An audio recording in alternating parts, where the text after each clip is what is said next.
أهلا وسهلا متتبعي قناة مائدتي، مرحبا بكم في فيديو جديد. اليوم غادي نقدم لكم بسطلات بالسمك الأبيض اللي كيجيو لذاذ بزاف. كنتمنى يعجبكم الفيديو، ما تنساوش تابوناو في لاشين وديروا لايك وبارطاجيو الفيديو مع كاع صحابكم وحبابكم. يلا نبداو الفيديو. نبداو على بركة الله. بالنسبة للمقادير غادي نحتاجو السمك الابيض. انا هنا عندي الميرلون منقيه وكل شيء. عندي تقريبا واحد الكيلو، تقدروا تستعملوا القياس اللي بغيتو. عندي 2 دامات ديال البنه ديال الحوت، 2 معالق كبار ديال لاصوص صوجا خفيفه، نص معلقه صغيره ديال السودانيه، معلقه صغيره ديال الكركم، واحد المعلقه كبيره ديال التحميره، شويه ديال الملح، نص معلقه صغيره ديال الابزار، نص معلقه صغيره ديال سكينجبير، عصير ديال الحامضه، نص حامضه مصيره مقطعه قطع صغيره بزاف، 3 أو 4 ديال الدروس ديال الثومه محكوكين، ومعلقه ديال الهريسه، معلقه ديال العطريه الصينيه الا ما متوفراش ماشي مشكل. هنا معلقه كبيره ديال العطريه ديال بسطيله الحوت حتى الا ما متوفراش ماشي مشكل. هنا معلقه ديال العطريه ديال الحوت. عندنا كاس صغير موين ديال الزيت مخلطه ما بين البلديه والروميه. عندنا شامبينيون نوار اللي رطبناه وفزقناه وقطعناه اللي كيكون على هذا الشكل مجفف. عندنا فرماج حمر تقريبا واحد 100 غرام، فلفله حمراء مقطعه قطع صغيره، وقزبر ومعدنوس تقريبا واحد 5 ديال المعالق. وعندنا الشعريه ديال الارز كتكون على هذا الشكل، الا ما متوفرش تقدروا تستعملوا الشعريه العاديه. اول حاجه كنديرو فكنرطبوا الشعريه ديالنا في الماء سخون. غادي ناخذ واحد لو بول، غنديروا فيه السوائل اللي هما لاصوص صوجا وعصير ديال الحامضه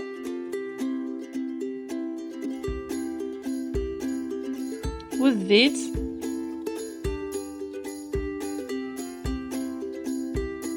وغنضيفوا التوابل اللي هي التحميره والخرقوم والسودانيه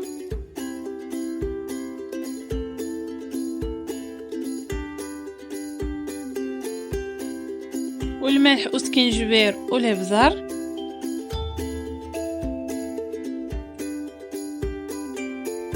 العطريه ديال الصين يعني العطريه الشينويه، العطريه ديال البسطيله ديال الحوت والعطريه ديال الحوت، هادو كاملين غادي تلقاوهم عند اللي كيبيعوا على وزن الحلويات او عند العطار. عندنا الثومه محكوكه والهريسه تقدروا تزيدوها الا كنتو كتبغيو الحار. عندنا القزبر ومعدنوس اللي مقطعين، وغادي نحكو عليها دابا الضمات ديال البنه ديال الحوت، تقدروا تستغناو عليهم الا بغيتو.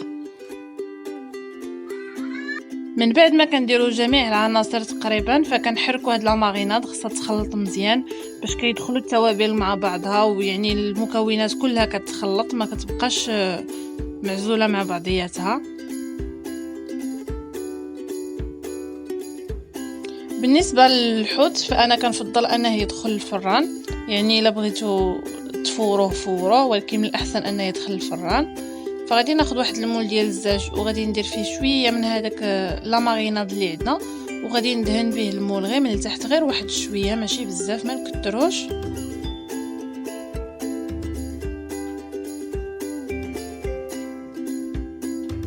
وغادي ناخذ الحوت غادي نستفو في هذاك المول.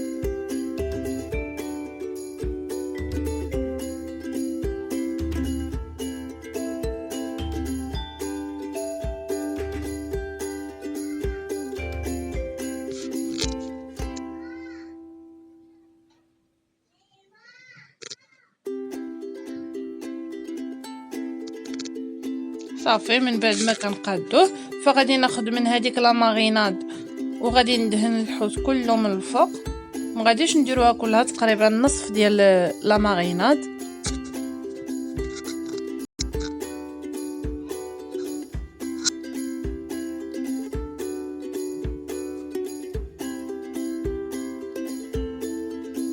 غادي نحاولوا نوزعوها بيدينا بحال كنماصيو في هذاك الحوت باش كتدخل ليه ديك الشرموله.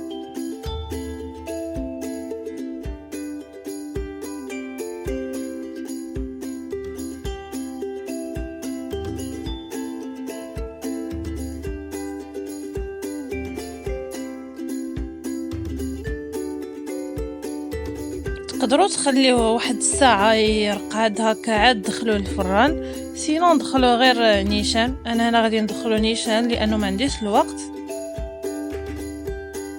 ودابا غادي ندخلوه للفران. بالنسبه للمرحله الثالثه فكناخذ واحد المقله كندوب فيها واحد المعلقه كبيره ديال الزبده. من بعد ما كتذوب فكنضيف ليها فلفله حمراء اللي مقطعه، وغادي نضيف شامبينيون نوار اللي مقطع. الا ما عندنا شامبينيون نوار نقدروا نديروا غير شامبينيون معلب او بلاش. هنا غادي ندير الحامض المصير اللي مقطع، وغادي نشحرهم مزيان حتى كيندمجوا مع بعضياتهم وكيدبالوا شي شويه. من بعد ما كيتشحروا تيدبالوا لنا غير واحد شويه، فغادي نضيفوا ليهم اللي بقى لينا من لا ماريناد.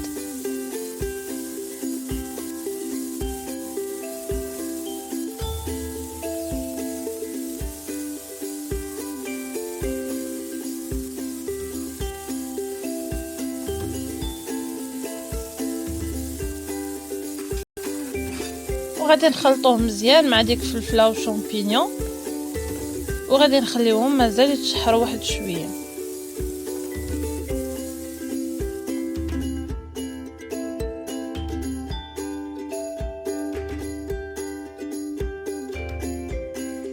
هذا هو الحوت ديالنا البنات من بعد ما خرجناه من الفرن. كيف ما كتشوفوا اون فوا كيطلق لينا داك الماء والزيت ديالو صافي كنطفيو عليه، ما كنخليوه حتى كينشف، لانه الا نشف غادي يجينا شويه قاصح وما غاديش يجينا ناشف في البسطيله. فغادي ناخذ واحد ديك المقلاه اللي كان فيها خليط ديال الفلفل والشامبينيون نوار، غادي نضيفوا ليه داك الماء اللي طلق لينا الحوت باش كيتنسم لينا الخليط. فهو كيعطيه واحد البنه رائعه. من الاحسن اننا ما نفرطوش من في داك الماء اللي كيخرج الحوت.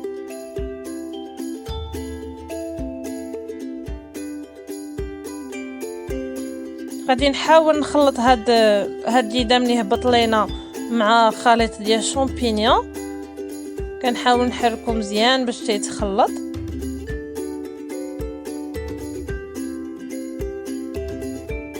وغادي نردو فوق النار باش يكمل التشحيره ديالو، باش غادي نضيفو ليه الشعريه.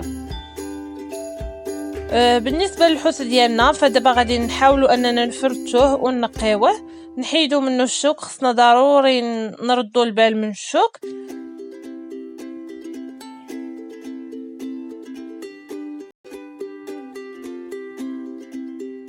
هانتوما شوفوا كيفاش كيكون باقي طري يعني وماشي ناشف، يعني كيجي غزال صراحه كيكون باقي رطيطب. فغادي نحاول نحيد حتى الجلده اللي لتحت. هذه الشعريه ديالنا من بعد ما صفيناها وقطعناها ما كنغليوهاش، غير كنرقدوها في الماء حتى كتطلق. من بعد ما كيتشحر لينا الخليط كيف ما كتشوفوا، فدابا غادي نضيف ليه الشعريه اللي سبق وصفيتها وقطعتها. خصها تكون مصفيه مزيان من الماء، وكنبقى نحرك مزيان حتى كتخلط ليا مع داك الخليط، وكنخليها كتشحر طبعا فوق البوطه باش كتشرب لينا ديك العطريه مزيان وكتجي بنينه.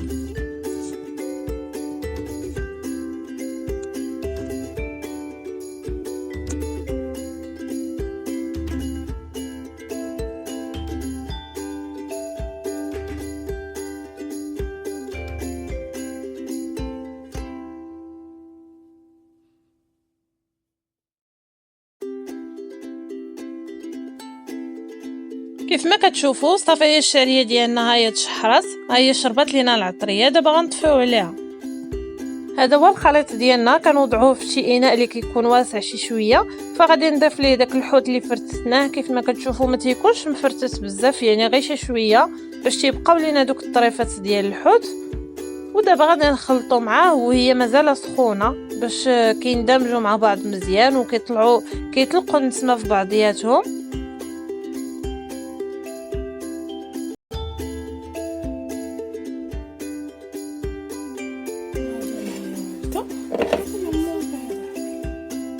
هذا هو الخليط ديالنا من بعد ما برد.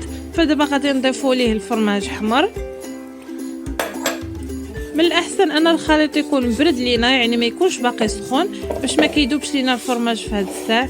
يعني من الاحسن اننا حتى ندخلوا البسطيله ديالنا للفران عاد انه يذوب، كيعطي واحد لوغ اللي زوين.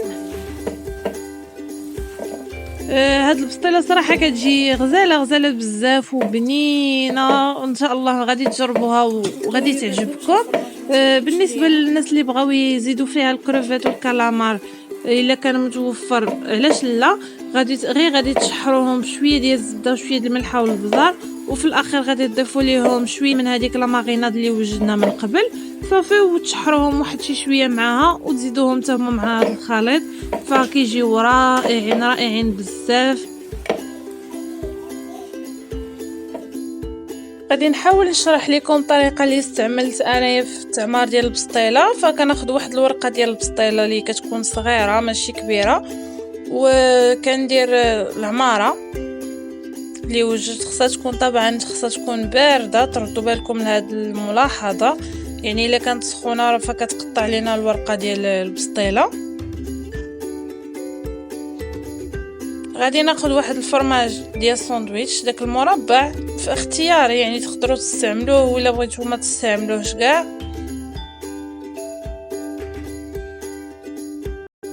وغادي نحاول نطويها في بحال شي رغيفه كيف ما كنديروا الرغايف باش تجينا يعني مربع. تقدروا ديروا الشكل اللي بغيتو ماشي مشكل، يعني المهم هو العماره. كيف ما كتشوفوا هي كتجي مربعه. دابا غادي ناخذ واحد الورقه اخرى ديال البسطيله،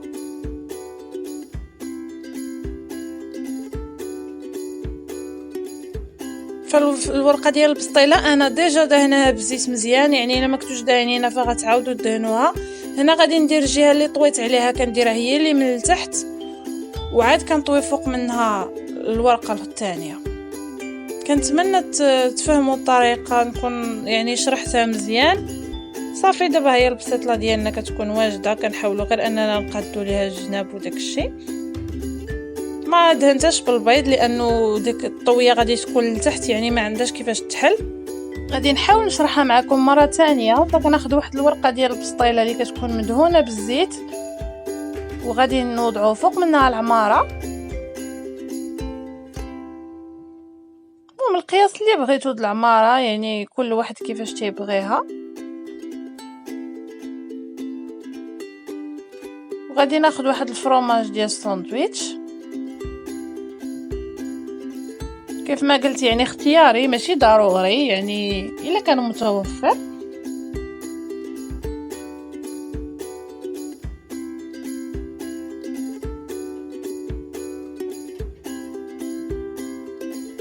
فغادي نحاول نطويها، واخا كتقطع لينا اللي لداخل يعني ماشي مشكل. فوالا غادي نطويها بحال شي رغيفه باش كتعطينا الشكل المربع. ها هي شوفوها كيفاش كتجي. دابا غادي ناخذ واحد الورقه اخرى غادي نسرحها. غادي نحاول ندير الجهه اللي مطويه اللي طويناها في الاول غادي نديرها من التحت، والجهه اللي كتكون لتحت كنردوها للفوق، وغادي نحاول نطوي فوق منها حتى هي بحال الشكل الاول، يعني بحال رغيفه. انا هنا الورقه دي صوبتها غير في الدار، صراحه كانت اول تجربه ليا وكانت ناجحه الحمد لله. وغادي نحاول نشاركها معكم في فيديو اخر. صافي وها هي الشكل ديالها كيف ما كيجي صراحه زوين. هادو هما البسيطلات ديالنا من بعد ما وجدناهم. فدابا غادي ناخذ واحد البيضه كنضيفوا لها شويه ديال الملح وشويه ديال لاصوص صوجا. اختياريه، يعني لما عندكمش تقدروا ديروا غير شويه د الخل او شويه ديال الماء او شويه ديال الحليب، مهم باش ما كيبقاش لينا ديك الزفوريه ديال البيض. كنحاول نطربها مزيان وعاد كندهن بها البسيطلات ديالنا باش كتعطيهم واحد اللون زوين و كيجيو هائلين صراحه، كيجيو ذهبيين ماشي بحال اللي كيكونوا مدهونين غير بالزبده او الزيت. كنحاول ندهن البسطيله ديالنا حتى من الجناب ومن الفوق مزيان. من بعد ما كندهنوهم بالبيض فغادي ناخذ واحد البرا وغادي نحاول انني نثقب هذوك البسيطلات ديالي. ضروري انني نثقبهم، يعني عده ثقب ماشي وحده ولا جوج. هذا هو السر باش انا البسطيله ديالي ما كتطرطقش وما كتخرجش ليا الماء على برا وكيبقى الشكل ديالها زوين.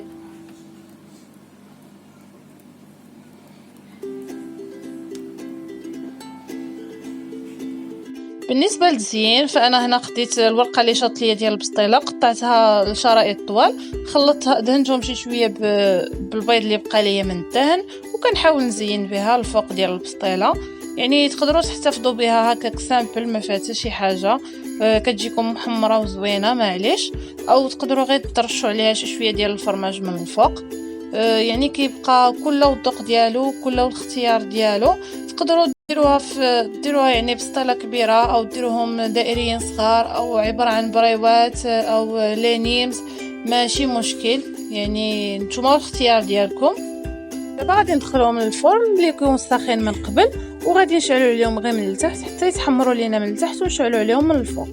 هادو هما البسطلات ديالنا البنات كيف ما كتشوفوا، كيجيو صراحه غزالين لا في الشكل ولا في المذاق، كيجيو صراحه لذاذ بزاف. كنتمنى بزاف انكم تجربوهم، اكيد غادي يعجبوكم. انا هنا زدت ليهم شويه ديال الفرماج حمر حتى طابوا تحمروا، عاد زدت ليهم شويه ديال الفرماج وعاود دخلتهم للفرن حتى داب وخرجتهم.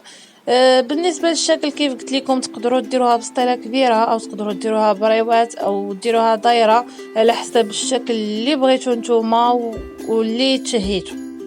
كنتمنى يعجبكم الفيديو، وإلا عجبكم الفيديو ما تنساوش ديروا لايك، واللي مازال ما تابوناش في لاشين تابونا في لاشين ان شاء الله غادي يكون الجديد. وخليوا لي الاراء ديالكم في التعاليق لتحت، وفعلوا الجرس باش يوصلكم كل ما هو جديد. وإلى اللقاء وإلى فيديو آخر إن شاء الله، وغادي يكون فيه الجديد، انتظرونا.